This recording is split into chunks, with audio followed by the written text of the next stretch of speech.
Pengurus Persatuan Catur Seluruh Indonesia Percasi Kabupaten Bogor menggelar Festival Catur Kemerdekaan di Cibinong Situ Plaza Kamis 8 Agustus 2024. Kegiatan ini melibatkan 20 atlet junior binaan Percasi dan 3 Grandmaster Catur yang memang merupakan atlet Kabupaten Bogor. Festival ini juga melibatkan ratusan siswa dari berbagai sekolah dasar untuk diberikan edukasi tentang olahraga catur.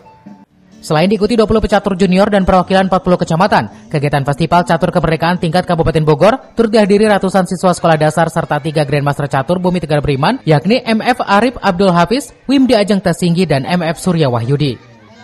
Pada Festival Catur Kemerdekaan yang digelar Percasi Kabupaten Bogor, para pecatur yang ambil bagian langsung dihadapkan untuk melawan ketiga Master Catur MF Arif Abdul Hafiz, Wimdi Ajeng Tesinggi, dan MF Surya Wahyudi. Dari ketiga Master Catur yang harus dihadapi para pecatur, hanya MF Surya Wahyudi yang sempat remis menghadapi beberapa lawannya. Sedangkan MF Arif Abdul Hafiz dan Wimdi Ajeng Tesinggi tidak memberikan kesempatan menang terhadap para lawan-lawan yang mereka hadapi. Ketua Percasi berharap ke depan akan banyak bibit potensial yang bakal mengharumkan nama daerah di berbagai event, baik itu lokal, regional, nasional, dan internasional. Dari Kabupaten Bogor, Cevi Suryadi melaporkan.